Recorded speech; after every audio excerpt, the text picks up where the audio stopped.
is waiting on fries. That you don't get it? You don't. What do you mean you don't get waiting on fries? Hopefully the customer never hears waiting on fries, but all this time on the entree and it's perfectly executed and then you're It's like, ready to go. I forgot to fire the fries. I just always use that when I forgot to put somebody's order in, and I was like, hey, I'm just waiting on the fries. It's going to be 2 more minutes.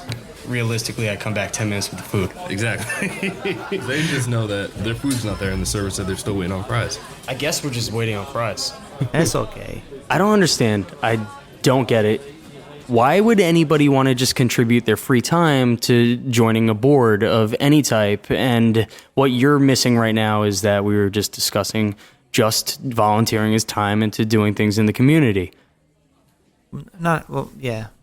Yeah, no, That's it's exactly not. what's happening. Yeah. No, like my brother is on the board of the co-op in White Plains that he lives in, and It's important. I'm just like, why are you doing that? They don't pay you to do that. There's literally zero benefit to doing that. Actually, I think there's more than zero benefit to doing it. Especially if you live in the complex where you're on the board. Yeah, if But you like- live in the complex, it makes sense. Like Yes. I want to, if you're on the board of if you live in the complex and you're on that board, you get to be involved with the decision making process. So Exactly. it's like, if they're going to decide stuff that happens in the complex that you live in, you'd like to be one of the people that are consulted with the decision making. Same with like a chamber of commerce, which really showed to be helpful this year because it was through the chamber of commerce that the village, specifically for restaurants, like our village and other municipalities, the chamber of commerce, that were the people that step up and got things done. Like, for example, the outdoor seating extension into the streets, etc., which in Mamaroneck was the last one to put it out, at least in our area. It was the last municipality to allow restaurants to take over the street parking and turn it into like a makeshift patio. And that came from a push from the chamber to allow restaurants to do that. The chamber which you are now a part of. Yes. I mean, we joined the chamber when we opened a business, and now I'm going to take an added role on the board of the chamber, specifically for an outlet for all the restaurants that are Chamber of Commerce members. So if they have a question, how can we get this done?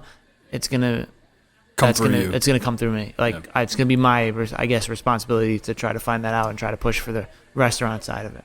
So you're telling me before you decided to do this donation of time to the Chamber of Mamaroneck, is that it? Yeah. The Chamber of Mamaroneck? The Mamaroneck Chamber of Commerce. The Mamaroneck Chamber of Commerce. Before that, there was nobody having to do with anything restaurant. Correct. And what do they handle again? They just handle... So historically or traditionally, Chamber of Commerce is supposed to be a place of resource for businesses in the community. So if you open a business and you're a small business or whatever, you would join the Chamber of Commerce, and it might have some added benefits or at least a group to kind of go and talk to as fellow business owners in the business town or owners or operators in the municipality that you're talking about. And it's a resource. So you would go and say, hey, does anybody know about this? Does anybody know that? Do you have a guy that does this? Do you have a guy that does that? And it would kind of like float around. So it was a valuable thing. You don't see this as much anymore because healthcare has become a very expensive thing. But there were times where a chamber of commerce would provide health insurance or healthcare through the chamber, and it was essentially a cheaper way to do it. Because if you're familiar, if you're the bigger a company you are, the cheaper you can get healthcare because you're providing it for. Let's say we're a small company. The bulk deal. 20. We have 20 employees, right, and like 5 full-time employees. So healthcare for us is extremely expensive. If you put 30 small companies together and they all have 5 employees that they can put on healthcare, now you can get a bigger deal healthcare. So chambers. Can I make that easier for them to understand too with the bulk, where it's like, the ski chores, the ski trips. Like Right. if you go solo and you go on a ski trip, you're paying a shit ton of money for your lift Exactly. tickets and whatnot. But when you belong to a ski group that's national, now your lift tickets are only $30 because you pay $10 dues a year or something like that. You split up the costs amongst more people. Noom's just So- giving me the abstract look. Yeah. I don't think that was a better example Yeah. than what he was I knew what he talking was about. getting at. I know what he was getting at, Listen, too, but listen. I'm not a part of a It's ski okay. group. So, It's okay. It's okay. It's okay. So, that was that. They don't really do it anymore again because the healthcare has gotten wildly expensive and do whatever. But that was one of the values you could get. So you'd have like a whole bunch of businesses share the cost of healthcare, bring it down a little bit, that kind of thing. That's a cool idea. I didn't know that. So, but then, chamber is there for those kind of resources. Then again, this year became really valuable because, especially in our village, the village did not want to handle the outdoor dining at all. Which is strange. And they said, listen, you guys want to do it, let the chamber handle it. You guys have to do all the paperwork. You have to put it together. You have to get the applications. You have to approve everybody, do whatever. The chamber is going to be in charge of doing everything, and they can submit it to the village, and we'll sign off on it. But we're not going to do any of the heavy lifting. So if you weren't a member of the Chamber of Commerce, you did not get street parking. So it was good for the Chamber of Commerce at the Village of Dad because they basically walked up and down the street and be like, hey, we're going to get this patio access on the street, but you have to be a member of the Chamber of Commerce. It's $200 dues for the year, but you get this benefit. So they signed up like 15 restaurants on the, it's a no-brainer. Yeah, exactly. $200 and I'll join the chamber and I get my revenue for the summer. So it was good for the chamber. It ended up being a good deal altogether. And then recently, the chamber changed presidents, a new president who I spoke to a lot, and we went back and forth and emailed and tried to be creative with different things, try to basically help the business in the municipality. And that's what the chamber is. Overly focused, not strictly focused, but overly focused on the business welfare in the, village, town, whatever that chamber's jurisdiction is. Which is important because, if you're losing restaurants or businesses on these trips, the property values go down because nobody wants to come, right? Right. You need this business. And there needs to be a voice to the village or to town, whatever you want, wherever you are, town, city, village, whatever. There needs to be a voice to the village to represent the restaurants. Otherwise, no one really knows what they want, what you need, what you want, or whatever. So I guess that's me now. Well, was there a process to that? You just emailed them? You were like, hey, heard you need a restaurant on the board. I'm available. They switched presidents. So the president that was the president was stepping down, whatever, retiring.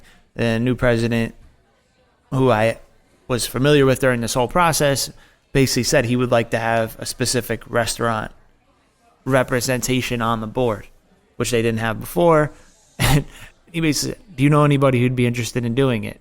And I'm like, are you asking me or asking me to suggest somebody? I hate that question like, also. I hate that question. I I was was like, can we be more direct here? I was like, you want me to say, like, I'll do it? Or do you want me to tell you who I think should do it? Because both answers is me. But, what are you asking? So I basically just said, like, I could do it. What's the requirement? It's not too much. It's once a month. I have to go to a meeting. And if the restaurants on the Ave have a problem, or not just the Ave, but in the village looking for someone for, if they have a specific question or something that they want someone to answer, I'll be an open ear, which I don't mind doing because it's beneficial to us as restaurant operators to have our ear to the floor and know what's going on with the whole restaurant community. Yeah. Right? It's beneficial to have your whole community successful and happy. So one, I get privy to, whatever the issues are, and maybe there's an issue I don't even realize that's an issue, that's and gonna it be helps our affecting you business soon. as well. But it's also just good for the entire restaurant community for us to have one place to go to and say, like, oh, we need this, we need that, because the better everybody does, the better everybody does. How many people are on this board? I think 12. Okay. And diversified across various businesses in different communities? industries. It's like the cobbler is one guy, like you're the restaurant guy. My What, first meeting is coming real up, estate? so I haven't been to a chamber meeting yet. It's on Zoom. For now, yeah. Right. Okay. Which is going to be weird too to have to do that. Yeah. And then in having like all these people out here, they're trying to do Zoom, and everyone has their own opinions about the street parking. Do you think that people are going to defend the restaurants in the streets on these meetings, or you think that they're kind of just it's going to be over soon and that's it? The chamber meetings is just a chamber, so it's not like a public or anything like that. It's just a chamber. It's just the chamber members talking about issues for the chamber and what's come up with the businesses and do we have to address something, etc. So at least, so if there's like an issue in your chamber meeting, you bring that to a town hall meeting? we would bring it to that would be like, do we need to bring this to a town hall meeting? And those meetings are public. So the outside seating though is coming to a wrap soon. So It is a wrap. it's fully a wrap. A wrap. Like right now, it's done. According to the village, yes. Okay, so According in to the me, meeting not- that you according have, to me, not so much. In the meeting that you have then tomorrow, is that a cause that's brought up? Like, No, hey, I we still don't need have these a things? meeting tomorrow. But I don't know when the first meeting is next week or something like that. We already made our push to extend it, and we got And the city said no, and so that's denied. why he's doing it on the Village. sidewalk. So he's just doing whatever he wants. Yeah. Yeah. Renegade. He's declaring Smokehouse an autonomous zone. Yo, did you see there was a restaurant on Staten Island Yep, yeah, that said that's they fucking declared crazy. themselves an autonomous zone. Yeah. And they said we're gonna declare We'll take ourselves fines. Yeah. we're an autonomous zone. We don't have to listen to any of the government rules. Yep. And they're just like, That's happening in we're Staten not Island listening right now. to any of the capacity things or regulations Yeah. because we're an autonomous zone. I mean, I thought to Staten their Island credit- already was. No, not really. But to their credit, this restaurant who's saying that is also saying that they're taking proper precautions to keep Yeah. their guests safe and whatnot. All they're not doing is following the curfew, and the guest limits and the capacity yeah, restrictions. yeah. All right, so They've declared themselves outside of the jurisdiction of New York State. Yeah. So So, they don't what have they're to- doing is accepting all the fines and problems Yeah. that come with it. I think they got no, that was something else I was reading. That was something else about a bar that lost their liquor license, but so they're giving away alcohol and accepting donations for it because, yeah, I mean Crazy stuff. crazy stuff. Smart. I mean, So then, And then there's those big there's a lot of big lawsuits too. Like Kyle had Tina. Help me out, Tina's. I don't have her name on hand. Go I ahead, though. don't remember her last name, but Tina who has a restaurant in Staten Island who brought the lawsuit against the state, talking about where the lines were, where she was not allowed to have indoor dining because the city was restricted. Remember that whole thing? Mm-hmm. And they said everybody else can have indoor dining now, but not New York City. Yep. And because she was in Staten Island Queens. Is Queens like right on the border of Long Island or Staten Island? I'm confusing my boroughs now. But she was technically in the 5 boroughs. yeah. 500 feet away from their restaurant was Long Island. Long Island was not part of the restrictions. She was like, I can see people going out to eat there at that place, That 500 sucks. feet away from me, but I'm not allowed to. Mm-hmm. Speak of the devil. Yeah. So what are you gonna do then if these guys are angry at you for still producing, sitting on the sidewalk and letting people eat? I mean, you're not shutting that down, even though it's shut down. We're gonna leave it open and see where it goes for now. Like, I don't know. I feel like they're gonna really ticket a restaurant for trying to stay open and trying to. Hopefully not. I feel like it's a bad PR move right now. Yeah. And I tried to address the situation before we got to it and like make some creative suggestions. That it was like crickets. I guess no one was listening to me.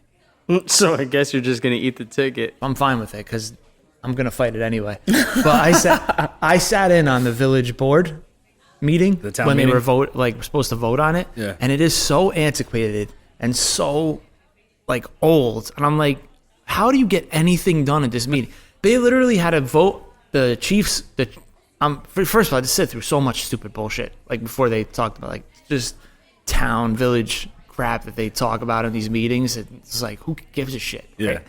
But they had to approve buying a new truck for the chief of the fire department. And one guy was like, we need to buy a new, not the fire truck, but Just like the truck that the fire chief drives around. Yeah, right? like the Ford Explorer type thing. So they're like, yeah, the current chief's truck is like a 2004, Explorer with 200,000 miles on it. He needs a new car. And they were like, do we really need to spend $30,000 on a new car? I'm sitting there, I'm like, it's not like they're saying it's 3 years old and he would like the new model. It's 20 years old and it's got 200,000. You can't have your chief driving around a hoopty. Yeah. Like, what the fuck? If Like, there's what an do you- emergency, he needs like, to get what, there. Yeah. What do you mean? Like, it's like, what are you? This is automatic. Just vote yes. Like, well, let's move Just give on. the guy a new car. But it was crazy. But they decided they don't want to keep the outside open. So we're pulling all our stuff off they put the barriers and everything on the street. Cement barriers. So that I'm going to take off the street because they're going to remove the barriers tomorrow. So that puts the guests at risk. Like I can't just leave that open. Right. But the sidewalk, I'm leaving out there. Are you? And I'm going to serve. Okay. I'm going to serve out there. And I told them, I'm going to tell them, give me a ticket. Write me a ticket. Be the only municipality in Westchester writing restaurants ticket for trying to serve people outside during COVID and trying to stay alive. And let me go to court in front of the public TV cameras and fight the ticket publicly to the village of Mamaroneck, and let's see how that everybody takes that, you know? And I'll write me the ticket. I told my staff, I was like, I am leaving the tables outside, and I've encouraged other restaurants to do the same. Has anybody joined you? We'll see tomorrow, you know, because tomorrow is the first day. Right. So, but I'm not going to take them down. I'll take a ticket after ticket after ticket. Yeah, just stand your whatever. ground. You know, because... Well, do you think they'll come after you if you like try and... Yeah, I think they will. But we'll find out what happens. I'm not, you know, whatever. Tickets are tickets. How does Mike feel about the tickets? He's on board. He's on board? He was like, yeah, it's stupid. I understand if their whole thing is snow removal. Right. Right? I'm like, okay, yeah, kind of, but not really. Seems like a cop-out kind of excuse. Yeah. But I said, fine, if snow removal is your big thing, we'll take it off the parking lot, but let's keep the sidewalk open, like the regular sidewalk cafe. And they were like, no. I was like, well, what's the argument there? Snow removal, you don't have to get out clean. Did they have an argument for that? No, they haven't responded. So then there you go. I'm just leaving it up, and we'll see what happens. It almost feels like a danger with a lot of these towns when you're talking about things like antiquated rules and antiquated city officials where they have no young, fresh ideas to kind of come in and try to do something new and different. Like when you talk about the two cities, and by no way is this a promotion for Stanford by any means, but like when you talk about the two big cities outside of New York City that are in Westchester and Connecticut, that's White Plains and Stanford. And that battle was always a thing since back in the day when everyone was going out to the bars and they were like, which side of the towns are we going on for the bars? Are we doing Stanford or are we doing White Plains? And you could just see it within the towns, though, like how differently they operate. And all of the festivals and things that White Plains does, like nobody turns out to them. It's all like a 50-plus crowd that's like showing up really. And in Stanford, you go to any of the events that they have in Stanford, and it's just like all like 27-year-old kids just like raging and having a little bit of a party. And I feel like, you know, what you're saying here with Mamaroneck's town, just, you know, the fire chief just driving like a 20-year-old beater with 200,000 miles on it. It's completely absurd that you haven't figured out where to kind of build money, save money, make money, and like obviously let the restaurants operate, because if they're doing it outside, it's safer than them doing it inside, as far as everyone's been screaming about nonstop for the last few months. So it's weird to see that happen. It's not like you're not taking precautions to keep everybody safe, you know? It's like Exactly. the one thing's like behave like a savage and then not really care about the public, or care about the public but also try and keep your business afloat. Like Right. And you see people want to still sit outside even if it's cold out. So why are we taking that away from? Why are we taking that option away? If they're willing, if the custom, you know, if the guests are, if the guests want to sit outside and we want to serve them outside, and we're not, you know, getting in the way of actual operations of a village or whatever, I don't understand the issue. Just let us deal with. Don't worry about. Oh, well, are you sure? Because one of the responses was, I don't think people are going to want to sit outside in January, and I was like, let us deal with that. You know what I mean? Just give me the permission to try. Yeah. And if, you know, we can deal with it, you know what I mean? But why are you just saying no? We try. It doesn't cost you anything. Don't even try. You know, whatever. When you talk about, and not when you talk about, as we were They passed the new chief truck, by the way.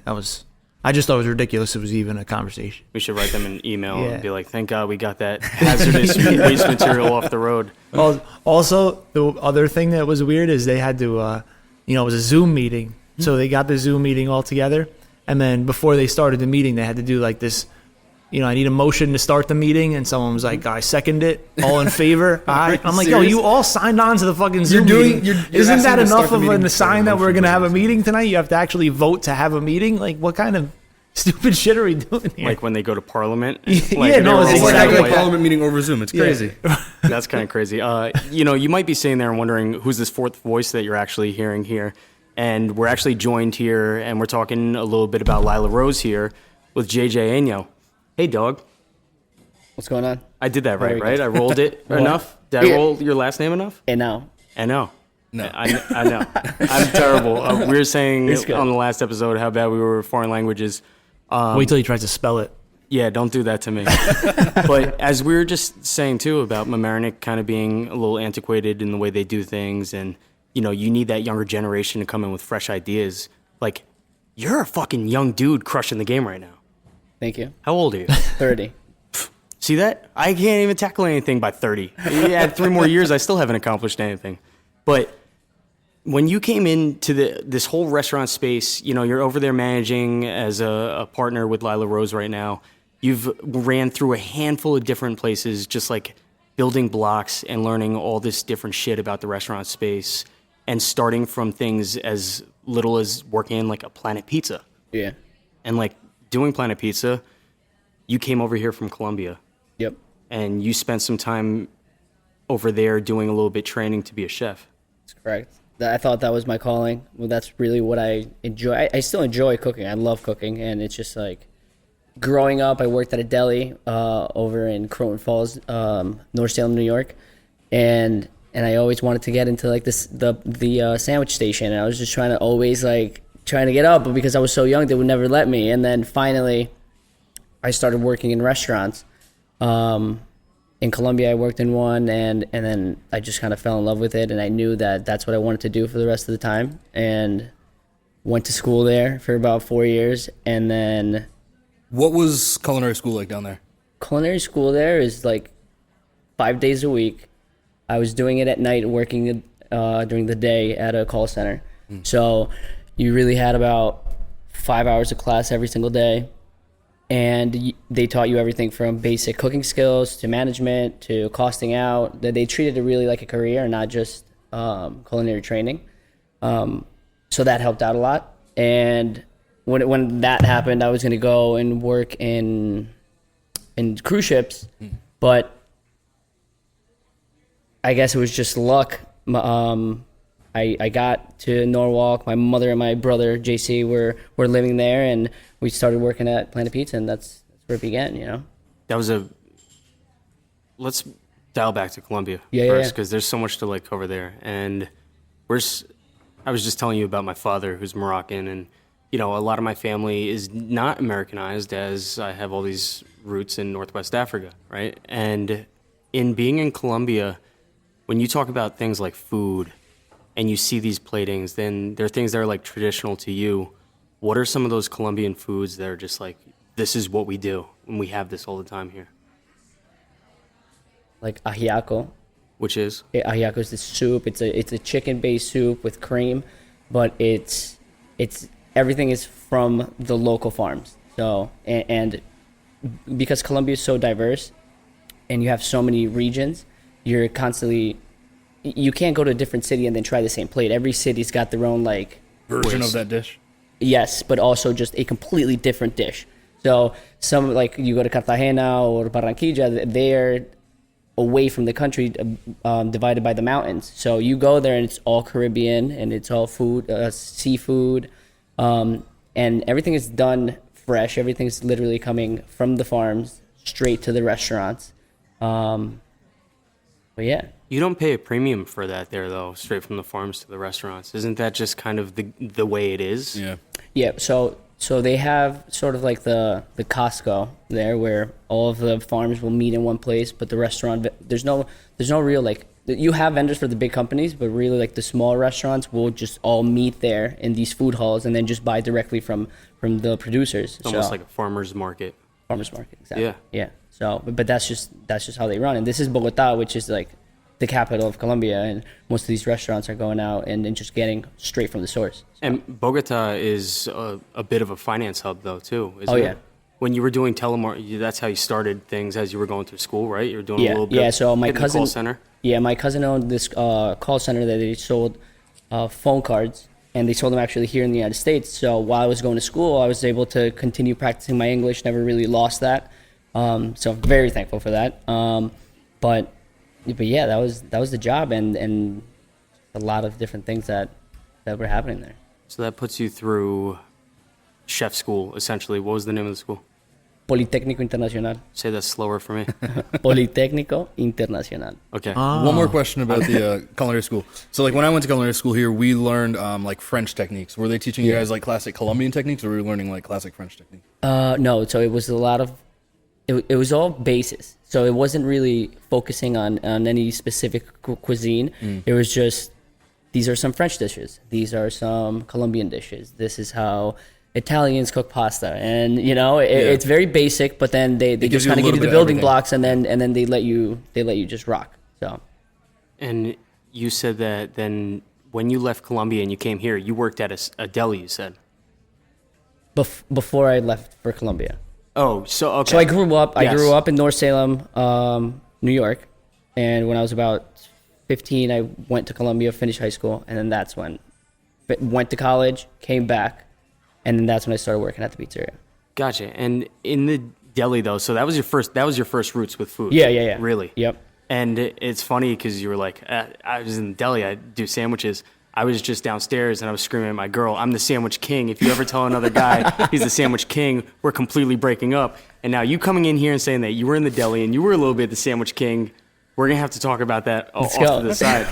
But Jay, I don't think you stand a chance. He went to culinary school. Delis are it's a very specific, deli sandwich is a very specific business. it is very specific of a Yeah. business. And you know what? That's really, I think, what kind of shows JJ's roots though, too. How do you build it? The deli sandwich, because this is an argument, right?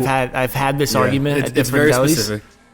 Okay. Like if you had to build, I don't know, give me a sandwich. Like What's your favorite let's sandwich? go your let's sandwich? go basic. Like Yeah. if I said ham, cheese, lettuce, tomato, mayo Uh-huh. on a roll, right? Where does everything go? How does it go? Bread, mayo, ham, cheese, lettuce, tomato, mayo. Okay. Right? Double All right. mayo each side. Yeah. I would. I'm not a mayo I guy, would so- mayo each side. I would I would argue do it a that little the- different though. Yeah. So I would let me. I would go mayo on the bottom. Then you have lettuce, tomato, ham, cheese. Then you have mayo on the top bread too, because you want the toppings nearest to the bread, not on top of the meat. Right. And you want to toast the bread. You got to toast the bread. on a straight cold sandwich. I would have Right. toasted. Yeah. On a I cold cut would sandwich? just toast the front, like the inside of the bread. You toast it lightly. I'm That's with it. him. Done. I'm with him. That's why I'm the You sandwich get king. the crisp. The crisp is everything. Correct. The crispness not- is I what's think selling. we stand divided like straight down the Yeah, table. On I'm this. not gonna lie. I'm gonna have to try this toast. I've never toasted my bread on a I've sandwich. never Justin- toasted a cold cut All right, sandwich. shredded lettuce or regular lettuce? Shredded. Shredded. All right, good. All I right, we was good. going to say, that's your next complaint. Is it shredded lettuce or is it It's just shredded chopped? all Yeah. day. All day. No, so I'm obviously over time, and we're about to talk to you about that for a little bit too, is your roots definitely show through as you spent some considerable time in your youth in the deli. Because, all the places that you've been and gone through, it's so focused on this like cafe idea kind of. Yeah. And it shows through Lila Rose as well. And like, we'll just step back and take them through how you actually got there and how that even evolved even further too. Because while we were recording the episode here last week with John Morgan, he said, JJ, you made the sandwich.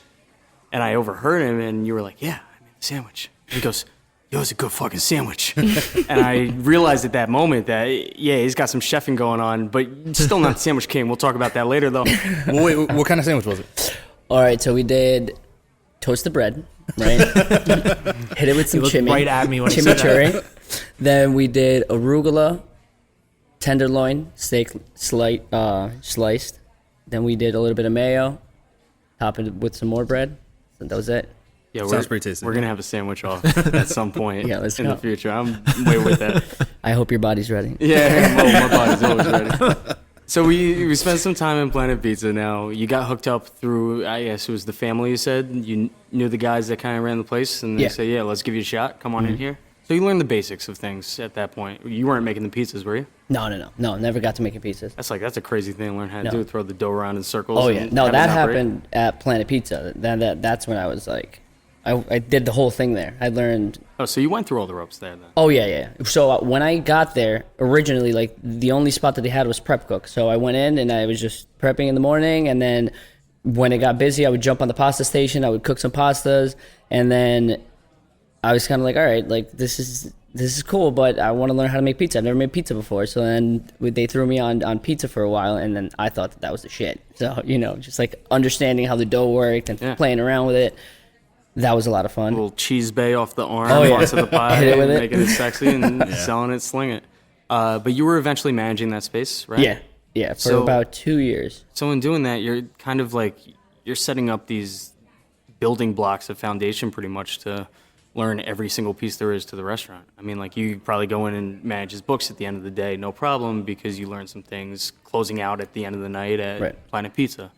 And it's like, a lot of people are like, oh, Planet Pizza's not sexy. I don't want to work at Planet Pizza. It's like, no, you just got that skill training that you needed to be able to advance your career in the next space anyway. Right. And like, also, Plus, you had a job and you're super young anyway, Right, coming no. right back from Colombia. And at that point, I honestly was just looking for like a good paycheck and experience, and like really being able to just like do something, because when I came here, I didn't know anybody. I didn't know what was the hottest spot, like where do I have to go work. It was just kind of like I came in, I needed a job, and that was it. My brother had already been working with them for a couple of months, so it just kind of like it just worked. Yeah. And that was it. So you spent a few years there, and then you said, all right, I need to conquer the next level thing that exists, which then wound up being the granola bar. The granola bar. Yeah. And again, my brother, he had left Planet Pizza first, and was just like dude, like you need to come here right now, because this is what we want. Like we used to work from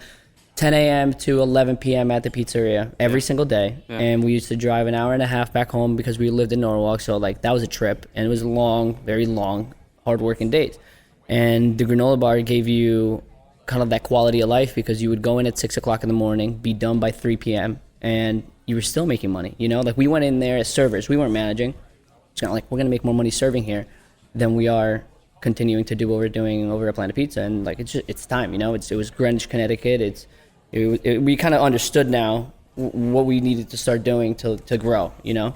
And then that was a great time, you know. We met a lot of great people. Stu, Joe, Julie, and Dana, the owners there, like great people, you know. They really wanted to let everybody know what their vision was, and they care about it, you know. So we learned a lot about that customer interaction through them and understanding, because at Planet Pizza, really, you're tailoring to the guests' needs and whatever it is that they want to go. People that go in for a slice are people that are working locally. They're just kind of like, I need a quick lunch. They grab it, they go. But people that are ordering at night is just kind of like, I don't feel like cooking tonight, so let me get some pies. And then you get to know those people because they call you every single week, right? You become part of their routine.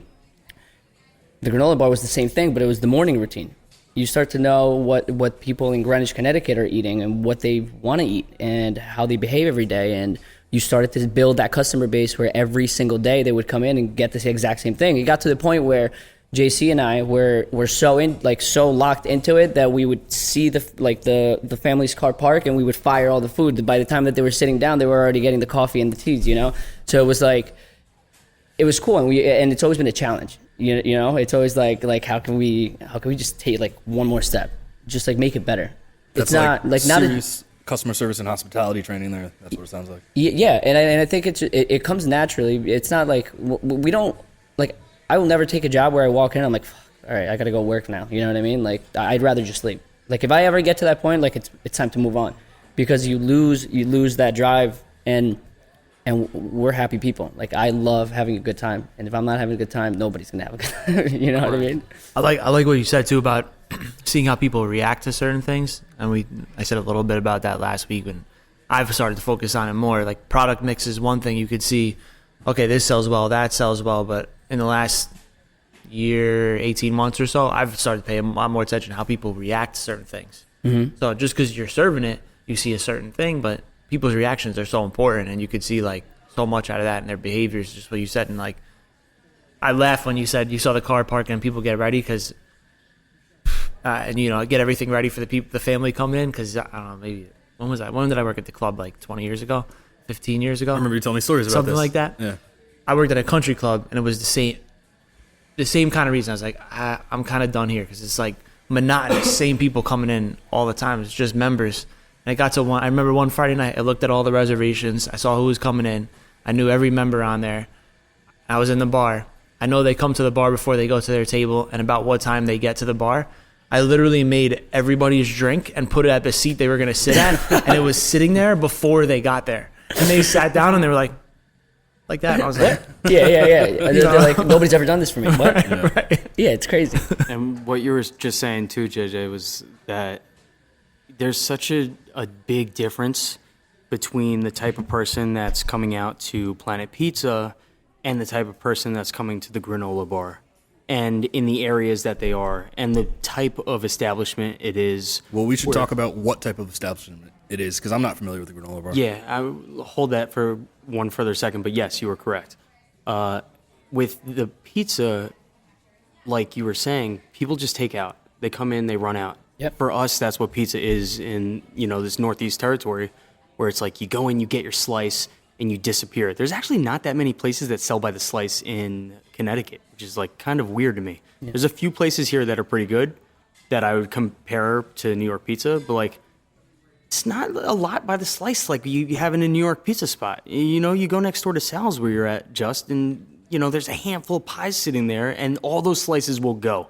It's not like you got to order a whole pizza if I'm going to do something custom. It's all about volume when you talk about slice joints. Yeah, because if you're not a busy slice joint, you're not gonna. It's gonna sit there too long, and you can't sell it. So I could see why. Like we're in New York, pizza is like. If you're a good pizzeria in New York, the volume is crazy, right? Like you usually have a line out the door. Like you just mentioned Sal's there. I can't even figure out how many people walk into that place every day. But if you don't have the volume, you might as well just say pies only, because if a slice sits too long, it loses its integrity, right? Oh, yeah. So I think that's the difference. And then move back over to Greenwich. Just to prep it, I always try to order just full pie either way. I'm not mad. I like the fresh pie. Give me the pie. And then slide back over to Greenwich. And Greenwich is a town that has a little bit more money, typically, and the places that are there are, I don't want to say fancier, but they feel a little bit more jazzed up. And they feel like you're paying for your worth of whatever you just paid for, if that makes any type of sense at all. But describe the granola bar a little bit to people that don't know what that is, and there's many of them that don't. We've got a pretty big Indian following in India, people listening to the podcast. We got one guy in China, too. And there's one guy in China. But there's no, there's no granola bars outside of this area. They don't know what that is necessarily. Describe that whole business model. The granola bar is a cafe that tailors their menu to people's dietary needs.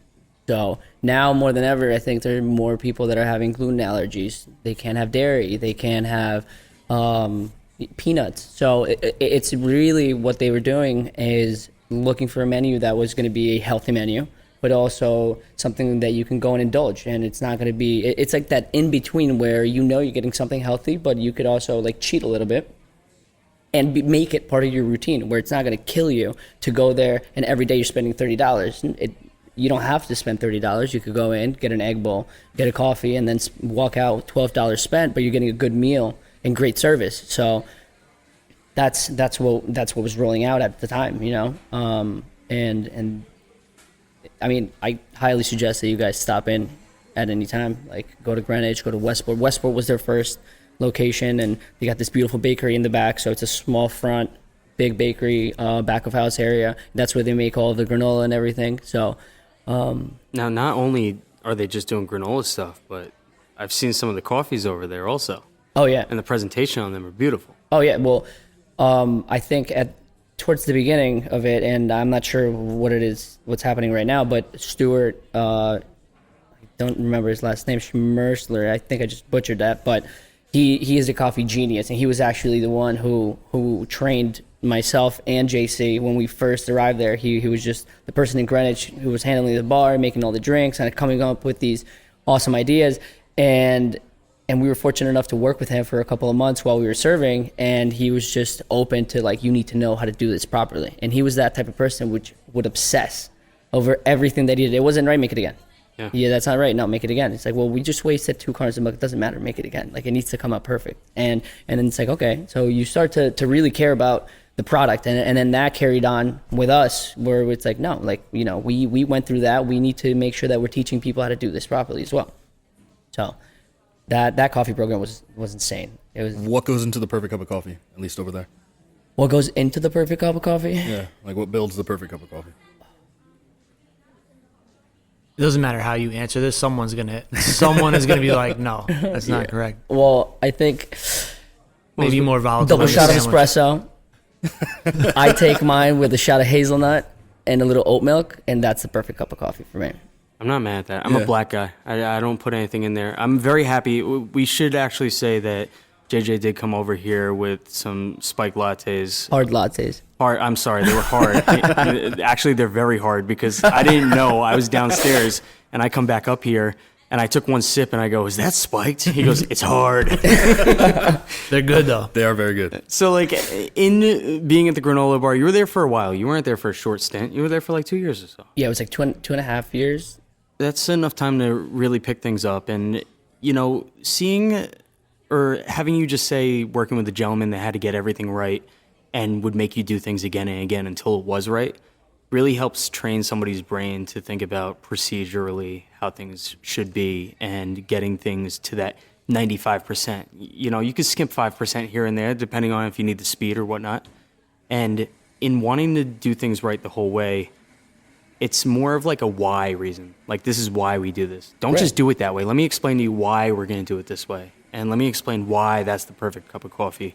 Or let me explain to you why we have to greet everybody in a 5-foot radius, you know, from a server just for them to be able to feel acknowledged. You know, there's so many people that operate where they just can't be told what to do in the sense of just saying, hey, greet everybody in a 5-foot radius.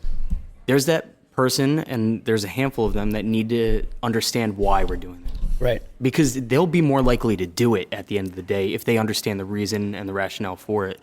Well, and I think it's more than just like the reason for it. I think that there's a lot of people out there that will listen to the reason and kind of like, okay, that's what you want, but I don't really care for that, right? Sure. And then there's the person that is buying into your mentality, and then those are the people that we obsess over, and we're just like, you know, like let me show you the way, right? Like, this is what we've been doing, and you're buying into this mentality. We would love to have you. And I think those are the people that send the experience like through the roof, because they really, whether you're there or you're not there, are continuing to do that for you. And you're really reiterating the fact of what we just spoke about on the last episode with John and Morgan too, where they said, we want to give these guys equity. We want to give these guys a share. We want to give them something for them to continue moving forward and want to continue bleeding and sweating for us, right? And building a brand, essentially. And I said, well, how do you find those people? You know, where do you find those people?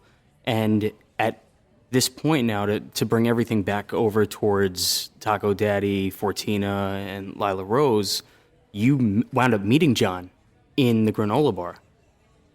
Yeah, I think we had briefly met while I was opening Armonk, and him and Christian and their team would always go there in the mornings and have breakfast, and then that's how we made the Fortina connection. But, so you start seeing these guys kind of every day as they're coming in, and you create that bond or friendship. Hey, we align together. Well, yeah, I mean, with John, it happened when I actually joined Fortina. I never really got to interact a lot with John. I interacted more with Christian at that time. But yeah, I mean, those guys were just on it. And it was the same mentality where it's just like, we want to grow together. And to be able to grow together, we need to think alike.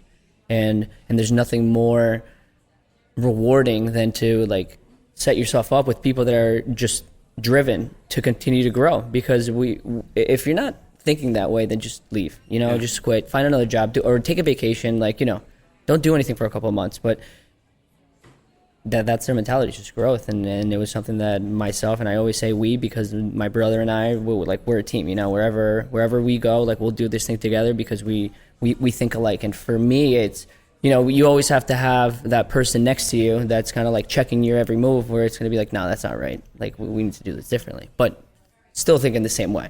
So I laughed as earlier. You're like, all right, I'm working at the pizza joint now. And your brother's like, nah, we're off pizza. Now we're doing the granola bar. And you're like, all right. And by the way, this is my younger brother. I love it. That so makes it even he's better. like, yeah, he's just like this like fucking savage that he just moves forward, and it doesn't matter what it is. He's just like running through walls, whatever it takes, you know? You talk to so many guys that just get like so stagnant in where they are. And at some point, like, there could be a ceiling, and guys can't go past that ceiling.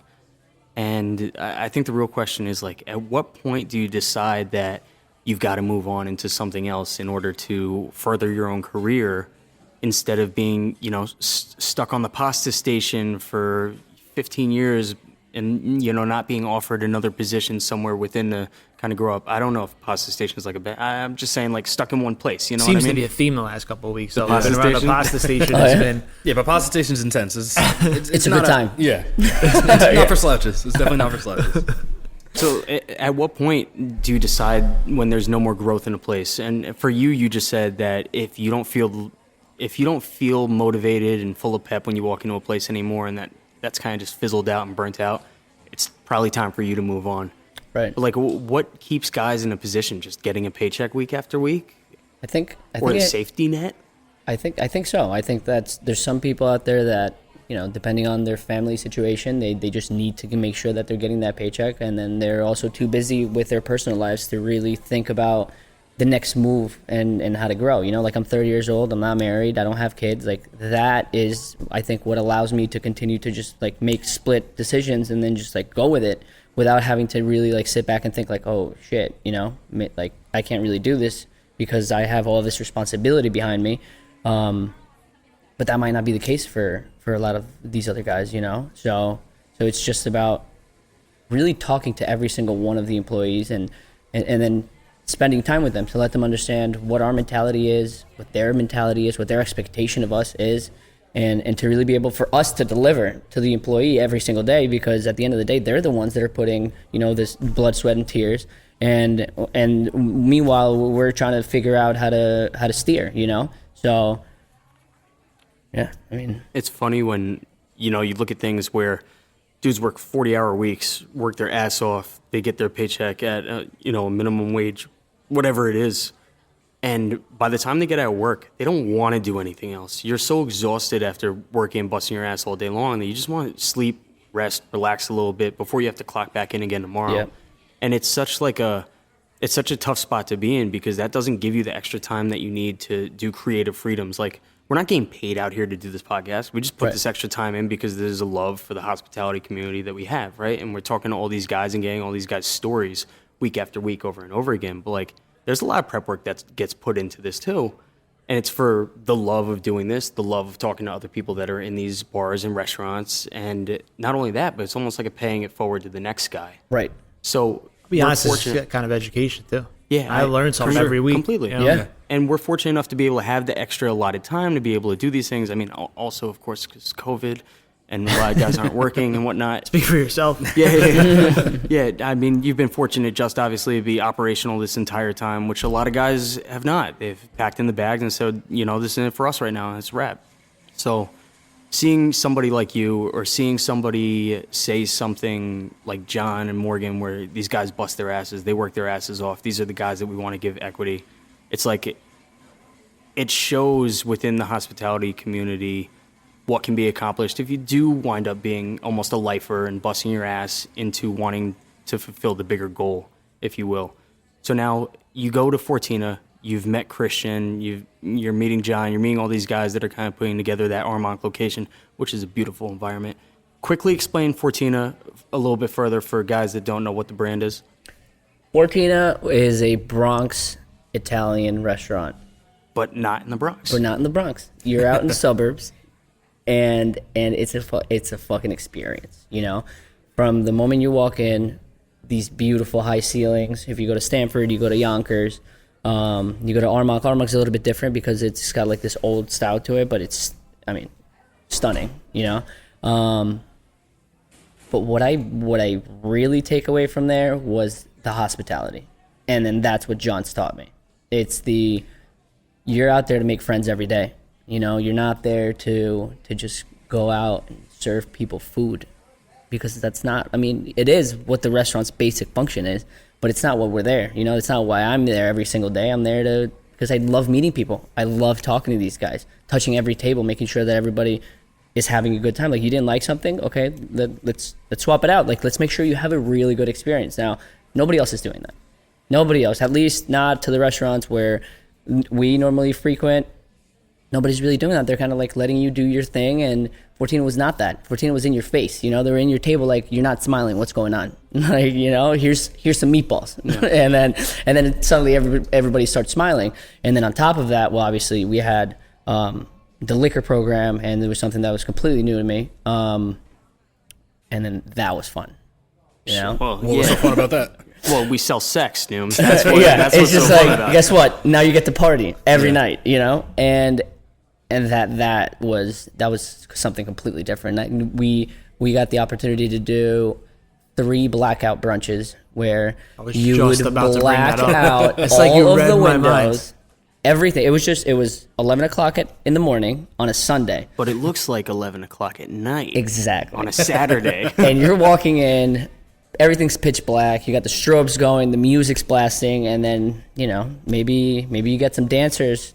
These people are coming out and just dancing nonstop, or maybe you just get shot with a bazooka of confetti, or maybe there's a champagne gun coming from the from the bar room, And then that was where I was like, oh, okay. So there's no rules. You really get to do whatever it is that you want to do, as long as people are having a good time and are being safe. So again, this is all pre-COVID, right? When we actually had a life, and had a good time. But that was the biggest takeaway. We did the Halloween party in Stanford, where we had 3,000 balloons hanging above the bar room, and we just let that rip right at midnight. We did another one in Armonk, and those were okay, we could do this. I never knew that what it took to make something like that happen, and then it was just okay, we could really continue to do this. But that was it. That was that fun part of Fortina that I really take away from. I'm actually glad you brought that up, because one of the things that always sat in my mind about, I guess I don't want early Fortina. I'll say early Fortina, but yeah. Whatever. It is what it is. It was the first time I ever saw an actual restaurant, an actual full service, real restaurant. Yeah. I don't know how to explain it differently, but a restaurant concept, not a bar. Right, yeah, an actual, that was based on service, that was based on good food, that had a chef-driven menu, that had a bartender-driven cocktail program. It was the first time I saw an actual restaurant be able to pull off something like a blackout brunch and not lose integrity. Yeah, lose integrity for the restaurant. Yeah. Because I always felt we've always had conversation. Oh, we could throw this party over here, and the conversation will always be, but if we do that, do we become a party bar and not a restaurant anymore? Right, do we lose our credibility as a restaurant because we throw this party over here? Mm-hmm. And Fortina kind of was the first one to do that. Say, no, we're a real restaurant. We're cooking good fucking food and we're making really good drinks. But we're also gonna throw a fucking banging ass party, and it's not gonna be weird. Right. You're gonna be totally cool with coming out to dinner with your parents on Friday night. Yeah. And then partying with your boys on Sunday morning or whatever. And I was like, this is cool. All right, we can. There's a place here for a real restaurant operation to also have this kind of fun and not fuck it up. They were also the first ones to really kick ass with your Instagram feed. Remember, That's you true. and I used to talk about that years ago, saying that they were the first thing you saw in the morning. You'd wake up and Fortina would have this badass picture of a slice of pizza or something like that. Right. And that would be the first thing you saw every single day. And again, it's consistency, and it's John Nealon. That's what he does. That's what he knows how to do, and he's a fucking genius in that. And it's really just being in everyone's face and being that good time that you want to have. That's what it is. Yeah. At the end of the day, you're out there listening with an old Italian pizza joint. Don't necessarily think you're throwing a blackout brunch tomorrow. We should discuss. Nah, please do. I want to call me. We got you. No, we have to discuss the viability of doing such, right? And what I'm. I love the Bronx Italian phrase too. It's we know what that means. I don't know if anybody else across the country knows what that means, but as soon as you say Bronx Italian, I'm I know what you're talking about. Yeah. But I want to say, just obviously you don't have the number on hand, but how many of the people that would frequent Fortina were plus 50 in age group? I feel like it's not I think high. I think it depends. They're there. I'm not saying on the restaurant. Armonk. Oh yeah, is a huge. Yeah, crowd. It's an older crowd. Stanford, I would say maybe I don't know, 40, 60, 30, 70, something around that. Nobody over 40 even lives in Stanford. So. Right. But it was always also how you carry through service, because you're not blasting music at 7 o'clock in the afternoon at night and then making everybody that's out with their families okay, I don't want to be in this loud environment. Let me go home. We kind of you carry it out throughout the night, and then when you know that the time is right, then you let it rip. So, and in that process of, and that's funny to talk about. I don't think we've said that too much. The conversion of daytime into night service. I always like to look at it's a 3-prong move that you create, where you hike the music 20% first, you hike the lights down. Mm-hmm. I guess you don't hike it. What's the opposite of hike? Turn them down. Cool. Hey, you turn it. Lower the you lights. Drop it 20%. Yeah, For, there you go. Drop it. Phase Drop one, it. and then the phase 2, you do it again, and then by phase 3, you've essentially it's 10 or 11 o'clock. well, New York standards, 10 or 11 o'clock is when you're Pre-COVID. pre-COVID. Right now we're home at 10 o'clock. Correct. I'm not trying to change my mentality. Otherwise, you lose it if you don't use it. But then, of course, by like 10, 11 o'clock, you've started getting into the whole night mode, and like the daytime diners aren't there. Your 50-plus crowd's not really there anymore. And you haven't fully dissatisfied them by turning up the music too fast. But you do see a lot of places that just go like 0 to 100 so quickly, Right. where there's no finesse. There's like no suave. Just pop it. It's going to be okay. It's like... You get so sensitive about extra sounds, though. I know. Yeah, I what do. I was thinking. I didn't want you to have to edit later. No, when you crack the can faster, it makes it lower and like less obtrusive. But no, there's a process to creating nightlife when you're going from, this daytime vibe. And I guess I've never been in Fortina on the super late night. Stanford was a little bit different because here you would bring a DJ in to Fortina a lot of times, and he'd have his little stage up there at the top, and he'd wicka left and right, like right through the dinner service, and like nobody mind because again, this whole town's under 40, and nobody's complaining that the music's too loud. Right. And if they are, they probably won't come back again, but it doesn't matter because it's the trendy spot that everyone wants to be at, and that's where everyone's sitting having their pizza and their bone marrow luge, which is a huge thing. Yeah. Nuts. Yo, not for nothing. Such a The good first time I had the bone marrow luge was in Armonk, the fancy Oh, really? one. Yeah. That was the first time I did that. And I did it in Yonkers and I think Stanford also. Well, explain the bone marrow That's luge. that's in another itself. thing that I was like, Yeah. all right, we can do How shit was your like experience, please? So Armonk was a lot of fun. Yonkers was probably the best one.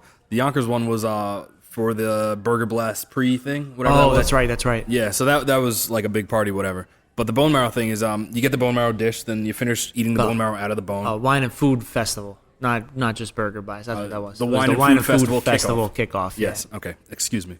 Anyway, so you get the bone marrow dish. You finish eating the bone marrow out of the bone. Then the server will come over and they'll pour Jack Daniels or some whiskey or something like that down the bone marrow into your mouth. That's a lot of fun. I think there's video of me doing that at 14 Yonkers. We made sure. Yeah. Every time.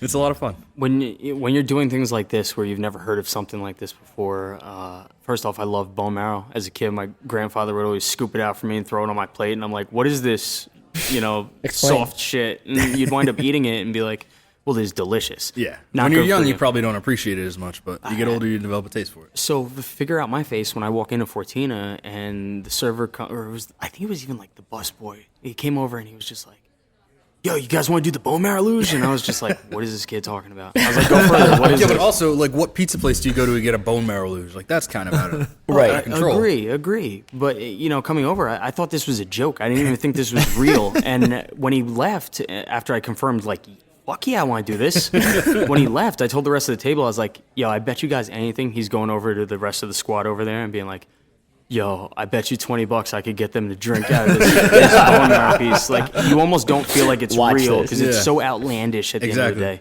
And then you find yourself doing it. But now, so you go from the granola bar, which is all super early in the daytime, and you have the hungover crowd, if anything, I think, in there, where they're probably trying to nurture themselves with a little bit of coffee, maybe some granola. Now you're experiencing like where that whole nurturing element came from on the other end, being in Fortina with the party at the end of the night, and being in a new, fresh, trendy spot and environment. Armonk's my favorite, by the way, also.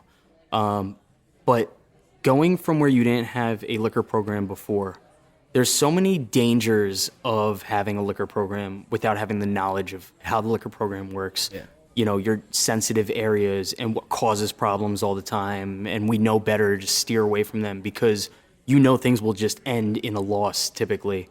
How did you adjust into being around that environment where do you decide, hey, we got to cut a guy off? You know what I mean? For somebody coming in freshly from granola bar in the morning, I would think you'd be more avid about cutting somebody off faster versus being in this lifestyle where you go, nah, he could stomach another drink, no problem, without him being a real problem, to himself or others. I think for me, in that specific scenario, I was just lucky to be surrounded by the right people. And Dan Sanchez, who was the bar manager at 14 at the time, who is now our bar manager over at Lila Rose, was that person who I connected with very quickly as soon as I came onto the team, and he had it all down. He's been doing this for years. And him and I were of the same mentality where it's like, we're here to have a good time or else we're not here. And he was the one who kind of just took me under his wing and was just showing me the entire step. It's like, look, like this is what you're looking for. This is what we're doing. Like I knew the management aspect of it and the number side and like how to keep payroll and everything else going, but not how to manage a bar. Like I had never made a drink in my life, you know, until that time. It was just like vodka, soda, lime. That's it, you know?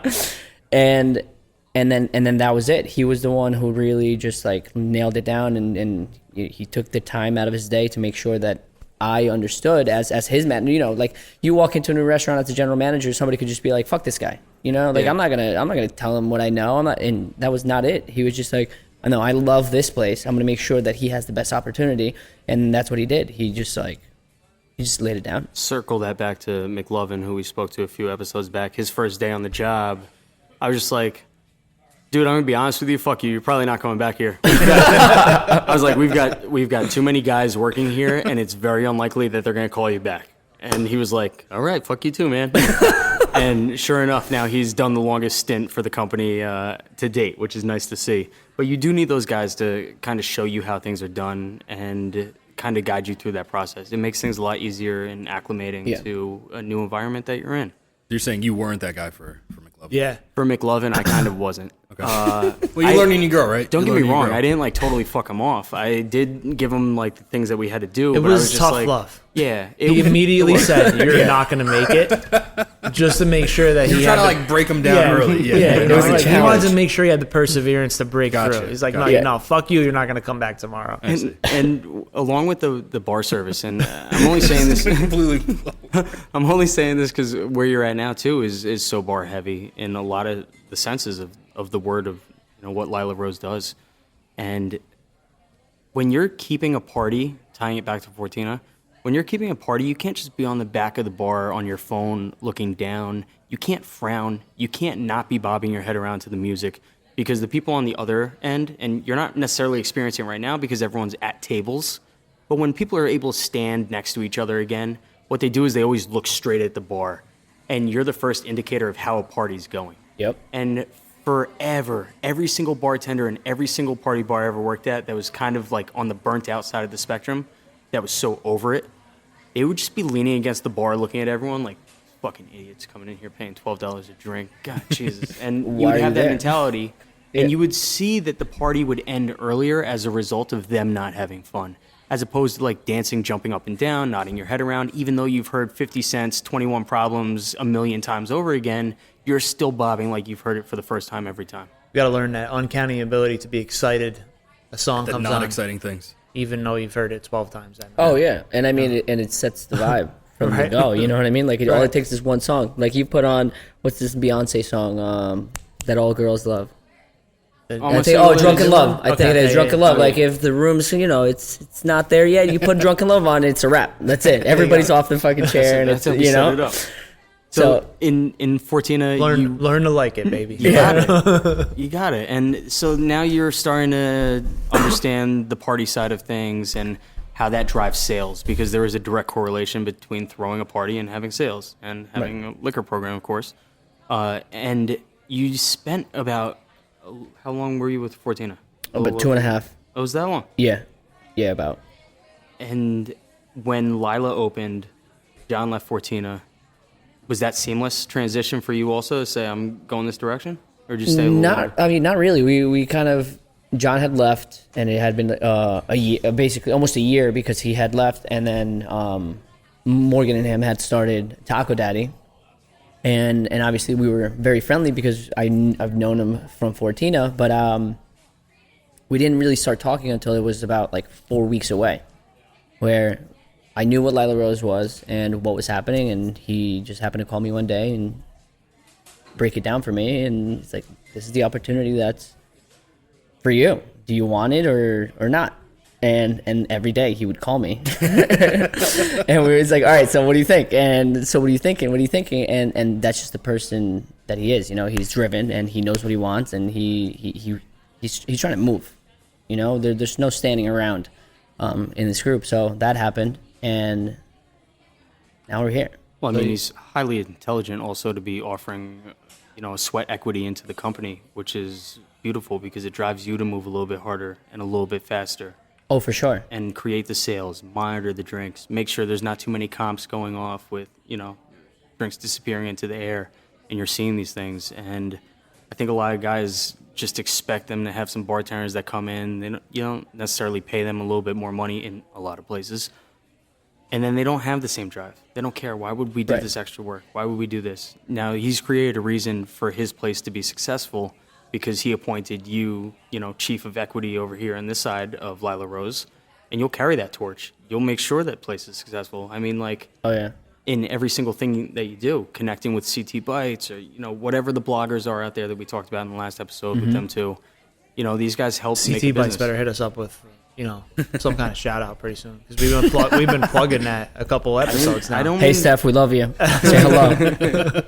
No, but we're really in a whole different world now. And in talking to John and Morgan about developing Lila Rose and building Lila Rose, everything now, the new age of restaurant, is built for social media to be able to pick it up. And there's not one single section of Lila Rose that's ugly. There's no ugly corner. Did you notice that when we were sitting next week or last week? Every single part of it is designed to be able to be photographed. The beautiful pineapples on the wall. Yeah, I gotta be honest, walking in there reminds me of like walking into Alice in Wonderland or something like that. Yeah, With yeah. that big golden tree, it's just like kind of out of control. It's that escape for sure. Before we get too deep into that story, you said you knew what Lila Rose is. What is Lila Rose? I know it's a restaurant, but like, what is it? Well, it's a cocktail and tapas bar. So it's and a great time, by the way.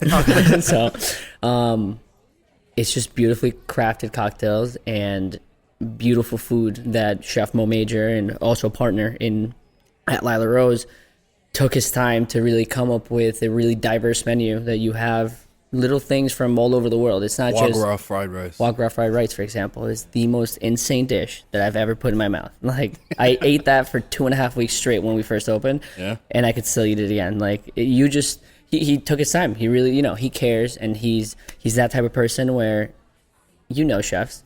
Yeah.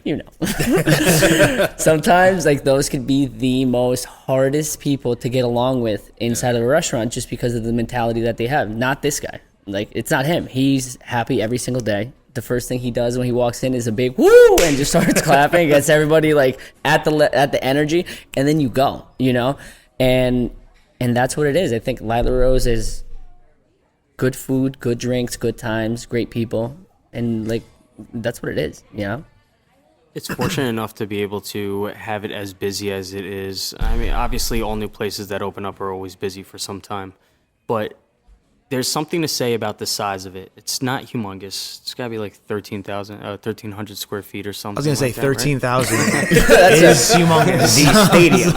I can't math. No, it's probably about 1,300 square feet, right? It plays bigger, though, because when I saw that number, that it was that size, and we were in there, was that last week we were in there? Yeah. It plays bigger, feels bigger than that. It feels... Well, you have open windows. You've got a little higher ceiling going on. It really does open and there's it things up. that break up the space. Which is good. I mean, you want to to feel bigger than you are. So. Yeah. Well, there's a benefit to having a place that's a little bit smaller also, and it's a lot easier to pack the room. And we said this before about places like Candlelight on Central, where it's such a small hole, where there's only 8 seats or something in there anyway, where it's always a line out the door. And that's what people rave about at the end of the day is, oh, God, you see the line in Candlelight again? They're all standing outside. There's nowhere to go. And I mean, these are different times than current. I don't know when the last time was you drove down there. But Well, you they would have that always takeout rave. thing now, so it's It's seamless different now. a little bit, yeah. But for the longest time, you would just rave about how crowded it was over there. But it's not. It's just a small space. If that space was something that was like 10,000 square feet, it would be filled, but not anything to brag about. You wouldn't be like, oh, the place was slammed. Fortina has a big job ahead of them always because the spaces are humongous. And to fill those, it takes a lot, especially now having like 5 locations or 4 locations like within the area where people could just disperse instead of be a destination within a drivable distance. And in the future, we'll talk about Too Big, Too Fast maybe. But in Lila Rose going in last week or the previous weeks or any time I've actually been in there, it's been pretty crowded on the nightlife experience. Yeah. Well, the COVID nightlife experience, I guess we should say. The dinner. Yeah, the dinner. The dinner. And we've said a few times earlier, to make the most out of your spaces, you need to be really operating for as big of a time period as you can. And to tie everything kind of back into what you were saying earlier, JJ, about being the sandwich second king, what you've done is really kind of bring a cafe vibe with this new concept that you've kind of span out. So why don't you tell us about It's Okay? It's okay. It's okay is JC and I, we've always wanted to like infuse these two, the nightlife with the morning cafe, tailored menu to, again, what we've learned over at the granola bar, which was being able to tailor somebody's experience, not just to their needs, but to their dietary restrictions, right? And also have a great time. Dietary restriction is kind of just code word for I have a gluten allergy, right? Yeah, Kind of. or peanuts, and you know, like It's more than kids just now. gluten. Yeah, I It's more mean, than like just for us, maybe not, but I think the generations that are Yeah. coming, like More and more. There's a There's big people- wave. more and You more know, for yeah, sure. the menus will change for sure. And it's like Oh, I'm not downplaying it. I'm just highlighting the selling of sex. Oh, yeah. And where was I?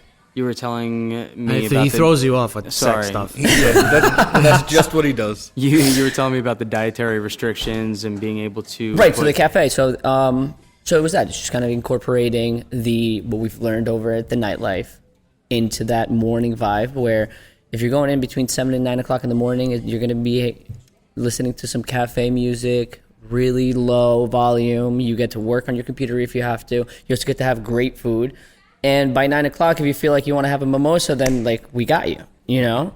If you're a mom that just dropped your kids off at elementary school and now you have those 2 hours free for you and your girls to go out, like we have that spot for you, you know? Like we will not only feed you what you need, but we will also show you a great time. And that's something that really I don't think is here in Connecticut right now. And it's something that when I was over in Arizona, I went to a restaurant called Snooze. If you guys ever get the chance to go there, like please visit them because it's a vibe. sleep type snooze. Sleep size, yeah. Okay. And you walk in there and they open from 7 a.m. to 3 p.m. and that is it. They don't have dinner service and they are packed from 7 a.m.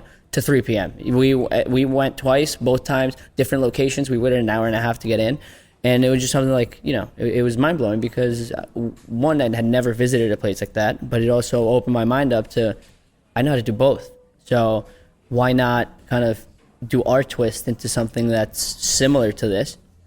And that's basically what we're doing right now with the SOK Cafe. And funny enough, like the name SOK, we were playing with it and it was kind of like Juan Cafe. We don't really like, you know, what do we do? And then in a meeting, we were kind of just shooting shit and SOK came out and it's like, no, that's the name.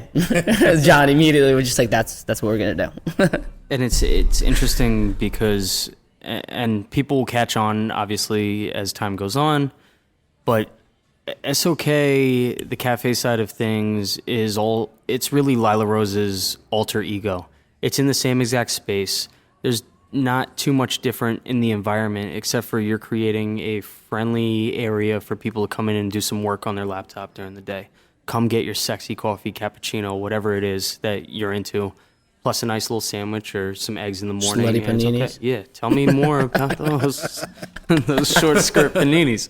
But it's a thing that is kind of genius, and I think that you really helped through your experience in general, able to bring that to the table where they didn't really have that before. They weren't thinking about, let's do a cafe side of things. And as it catches on and the numbers start to build and you're looking on the back end, you're like, look at what we just made up during the Right. times that we weren't currently open. I mean, were you even open as Lila Rose during the daytime previously? No. So we were strictly operating from 3 to close, which was 1:30 a.m., you know, and that was literally every single night we closed at 1:30. Like we had to kick people out. And that was a beautiful feeling, like opening up. We were still during COVID, but people were still trying to go out and stay out till 1 o'clock in the morning and feeling safe. You know, everybody was following the guidelines. We were making sure that everybody was safe. And that was, to me, the most insane feeling because coming from Fortina, like, yeah, we had a good time. We had a good nightlife, but the dining rooms were clear out at 11 and then maybe we would close by 12 tops, right? During the weekdays. Here at Lila, we were busy we were closing and kicking people out at 1:30 in the morning, and then we get hit with the curfew. And then the curfew was crippling to us because that's when the party started. That's when the vibe began. That's when what we were talking about before, the older crowd is kind of leaving, and then the younger demographic is coming in to have a good time, to blast music, and to just live that experience. And we lost that. So then it became more of a touch and go with every table to make sure that everybody was having a good time, but at the same time not really bothering with the high volumes. So we had to adjust a lot. And we started doing, JC and Dan came up with this tableside cart bar service. So we would just kind of like go to the tables, ask them what kind of night they were trying to have and what cocktails and what base they would want, and it was just bartender's choice. So with little things like that, we started to just like evolve that night life that really lasted till 9:30 o'clock at night. But that was not cutting it. You know, we weren't getting the results that we needed at the time, so we talked about, let's roll out this cafe right now because we're awake at 7 o'clock in the morning. Well, why aren't we here? You know, let's sell more beautiful food and do other things that are going to bring people to us, and especially in this community. You know, like we have like 5,000 people in the span of like 8 blocks, so it's not like we don't have the people. We have the product, and we have the following. We just need to continue to bring more products that people enjoy, and then I think that's what we were trying to do then, and what we continue to do now. You know, it's just please the guest, give them a good experience, and make sure that we can keep all of our staff on and not have to start firing people. You know, because that's something that none of us want. You know, so that was the beginning of that. With also talk back to the quote unquote dinner life, right? Dinner life, not nightlife. Yeah. Being where we are right here above these apartments are all above us. Does that ever provide any issues to you with sound complaints or, you know, people drunk on the street maybe and screaming at the top of their lungs? Yeah. Yes and no. So security's beautiful. So having security always helped. Before, definitely a problem where people would leave the restaurant and just be loud. So we had to hire security to just, you know, keep everybody calm and make sure that everybody's getting to their cars and home safe.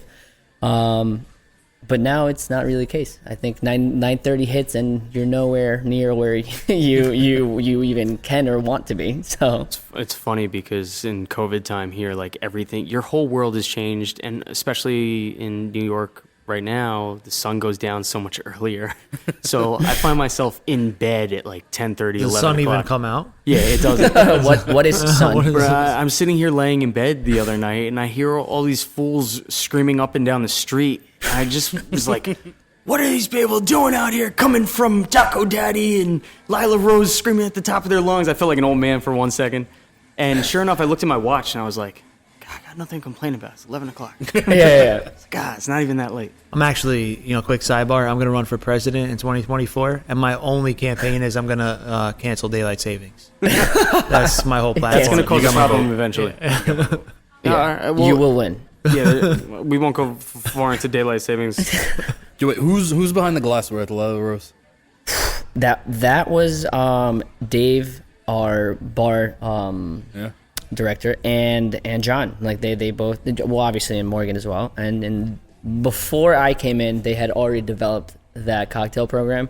But did you guys think it was just going to be like mind-blowing. a tough sell to get people to drink a cocktail out of a bird's backside? Out of a bird. It was definitely, it was weird. It wasn't weird. It was just new. And I guess people are into that kind of stuff. So like, let's go. I ordered that drink, I guess it was like 2 weeks ago now, and you put it down for me. I didn't realize I ordered that. But halfway through the drink, I was fine with it. Yeah. It's you put it on Instagram, though. Yeah, no, I was. And so does everybody else. Yeah. So, it's part of the experience. there you go. And look, so this weekend, I had this crazy this weekend was the experience. pigs. The what again? The pigs? Well, no, we've had the pigs too. But people, by the way, having them is a blessing and a curse because there's a lot of exposure, but also everybody takes them. They just disappear, I'm sure. They just vanish. And how much is each glass? Do you know? It's like between $5 and $6. Yeah, I it's not think. bad. So it's not too bad, but I mean, when you have to buy 100 every 3 weeks, that's a bill. So you know? Government had it. We had wine glasses that were $65 a piece. Talk about $90 plates. It doesn't matter, motherfucker. I'm just saying, $65 a piece. That hurt when they broke. Bartender Chico, by the way, you go to Goodwill and you check out the glass racks. And if you're consistent showing up like on a Monday or a Tuesday when they're throwing out fresh goods, you will find dope-ass glassware from like 1950s, 1940s. Like somebody that died who winds up, having the kids donate all this shit to Goodwill. Yeah. I have so much awesome glassware in my cabinets. Wait, and where is this? Where do you go? Which one? You go to the Goodwill right here up the street. Stanford? They have a nice little glass counter. It's like a whole lengthwise thing. I mean, you're not going to find enough stock. Only on Mondays? Yeah, Monday, Tuesday. okay. Yeah. I'll see you cruising the shelves. Yeah, I'll see you there Monday. No, but sure enough, you're paying nothing. You're paying $1 a glass. But the problem that you would have in a restaurant/bar atmosphere is you're not going to find enough of the same glassware. It's not happening. These are like 2 off. You're lucky if you get 4 off. And if you see the 4 off, you take the 4 off. Yeah. One of the cocktail competitions we were in that we got disqualified pretty quickly for, sore subject, we won't talk about it. We wound up bringing down a handful of custom glassware that we wound up taking from a bunch of different Goodwills and like crushed the presentation, just got killed on, the execution. Is that why you got disqualified for bringing your own glassware? Yeah, that's it. JJ, tell them where to find you. Tell them when to show up to. It's okay. It's okay. 7 a.m. to 3 p.m. Monday through Friday. Saturdays we open at 8 a.m. We go to 11 a.m. Then 11 a.m. the brunch menu kicks in, but you could still get everything you want off the cafe menu up until 3. And that's Saturday and Sunday. So. And on the night side of things, then, tell them where to find Lila Rose. Lila Rose from 3 to 9:30 p.m. and Monday through Sunday. Yeah. That's it. Thanks, man. Thank you, guys. That's it? It's over? Yeah, we got to go. This was good. This was good talk. Guys, don't forget to smash that like and subscribe button because, algorithms. Do you have an interesting business? Got a story to tell? Shoot us an email at info@waitingonfriespodcast.com and let's have a conversation. Get updates and behind-the-scenes collectives on Instagram at Waiting on Fries Podcast. And check out our guide for all the places we've spoken with to see where they are. See you on the next episode.